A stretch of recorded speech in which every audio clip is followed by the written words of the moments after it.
Hello everybody! Today I have another review video for you all. Hooray! Now this review video I've been kind of pushing off for a little bit. No particular reason, I've just been busy doing other things. Go check out my YouTube channel for that. And so, in my last review video talking about this guy back here, go check out my YouTube channel for that review video. It's actually a pretty interesting one. I said that my next review video would be about this guy.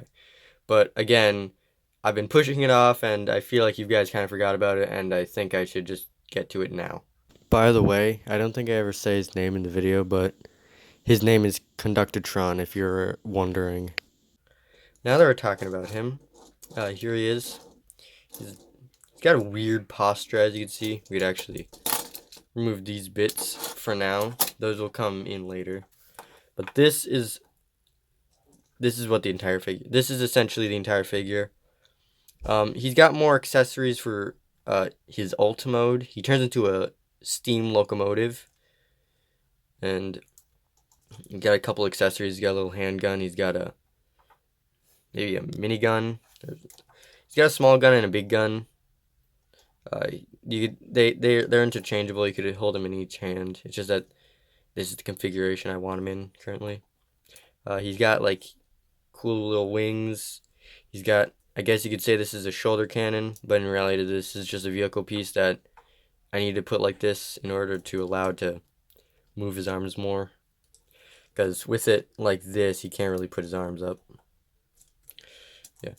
And also, so looking at him from the side with his arms down like this, it looks pretty normal. But if you move his arms up, it's just a kibbly mess.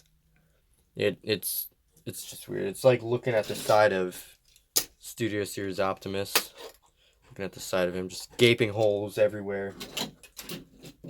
Yeah, you could almost fit your finger in there. And actually, due to transformation, he's just like all floppy. So to combat this, I've put this piece right through there, and then made it to where his legs kind of wedged that in. So now it kind of stays still. It's still a little wobbly, but it's good enough to hold it together. He's as you see, he's got like a little visor on. You can rotate his head. He can look up and down. This is part of transformation. This is not supposed. He can also like tilt his head like that.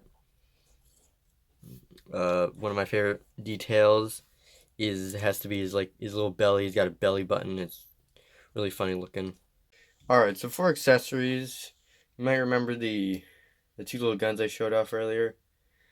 You got the little minigun that just, and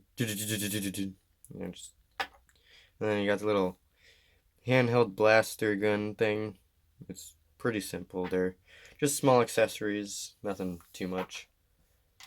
And that's not all he has for accessories. He's actually got plenty more. If you remember the two little bits that I pulled out from at the beginning of the video, these were not just normal leg warmers. Not at all. These were actually tenders. Tenders, like train tenders, for a locomotive. And since he turns into a steam locomotive, he needs tenders. But you might be wondering, why does he have two tenders? Don't trains normally have one tender?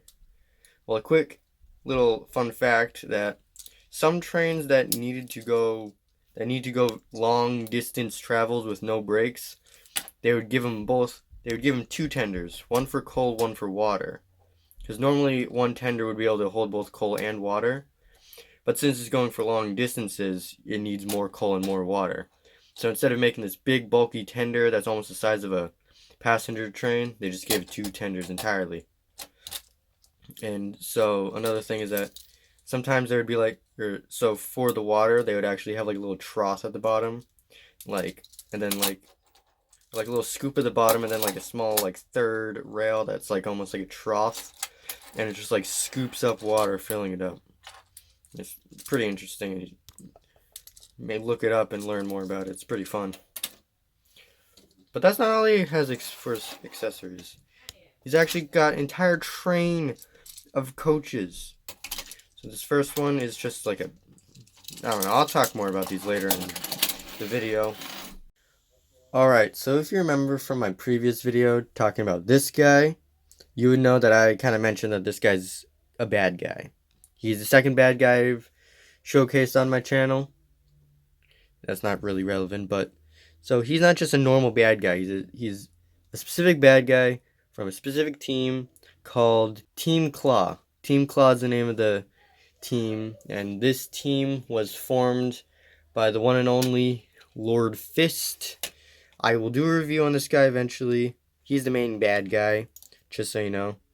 So, evil Lord Fist, he created Team Claw. He gathered up a bunch of misfits, a bunch of rejects, a bunch of not wants, a bunch of adopteds, a bunch of orphans, all that stuff. Just all the Mecha Guardians nobody wanted, and he made Team Claw, and this guy's one of the members.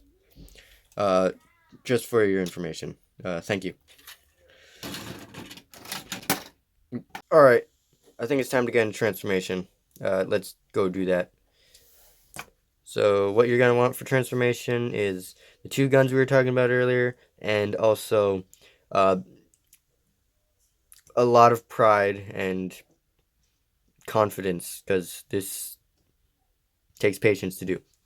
Anyways, so first what we're going to want to do is fold the wings down like this, not all the way down, just out enough to where the studs are aligned, to where like the sides of the bricks are aligned.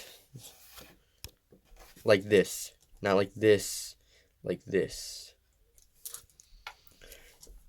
And the next what we're going to want to do is come to the back, pull this bit out, and then this entire thing up.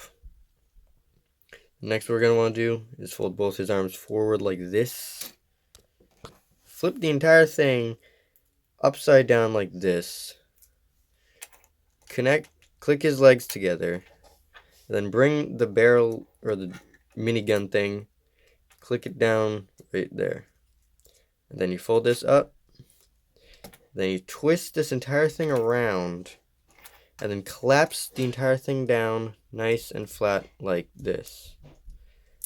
This is a majority of the train done. Next, what we're going to want to do is take both arms and fold them back like this and then up. Same the other thing. There we have both arms done.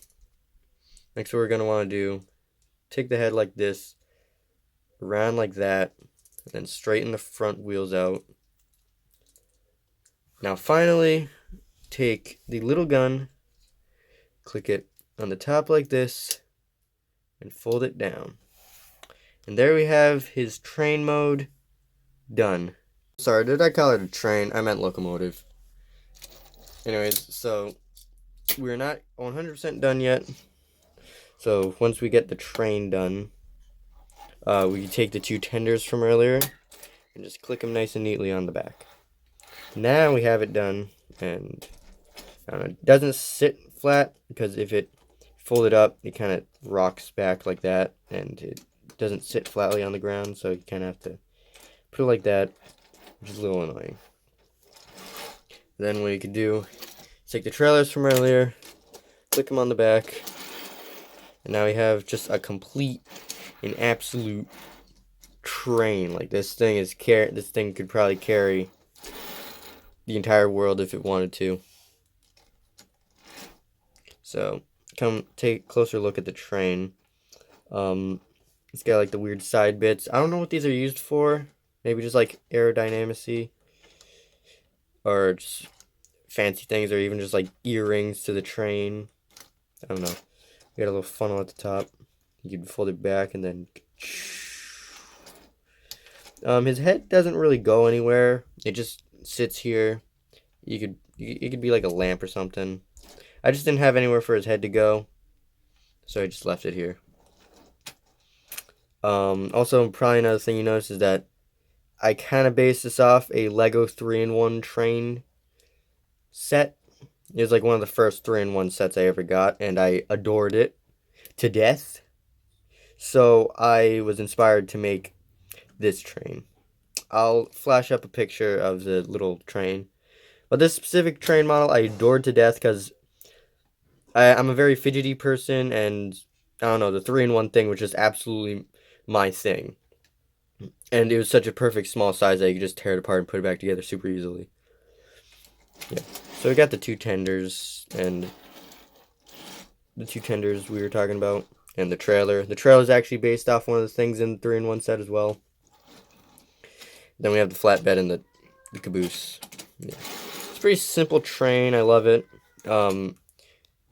Yeah, it's not 100% my own design because it's mostly based off the Lego 3-in-1 set. But I had to have like 40 of those things. Like, no joke. Whenever I had the chance, I would just buy dozens of those little train guys. And I don't know how many I had at one point, but I just had so many. I love this train to death. And it's probably the only set that I've bought multiple copies of intentionally just to have them.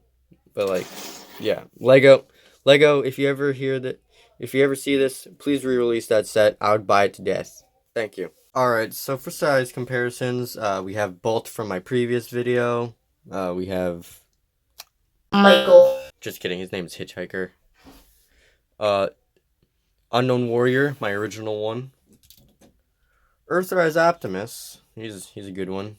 Highly suggest you pick this figure up.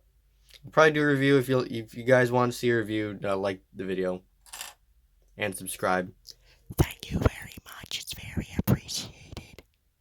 Funko Springtrap, I guess. I didn't do it, boy. I know you guys love this guy. Yeah, that's pretty much it. Alright, and I thought this one would be a bit fun. I was showing off the entirety of Team Claw. They're all like all crazy different sizes. We got big ones, small ones, and yes, Scrappy is part of Team Claw. Please go watch my Hook Brother video about him. All of these guys will be getting their own reviews. Please subscribe. It's appreciated. And yeah, I'm excited for the big blue guy in the back, especially. And he may end up... Actually, no, he's not going to be my next one. This guy's going to be my next one. So I hope you've enjoyed. If you did, please like and subscribe. And until this guy, bye-bye.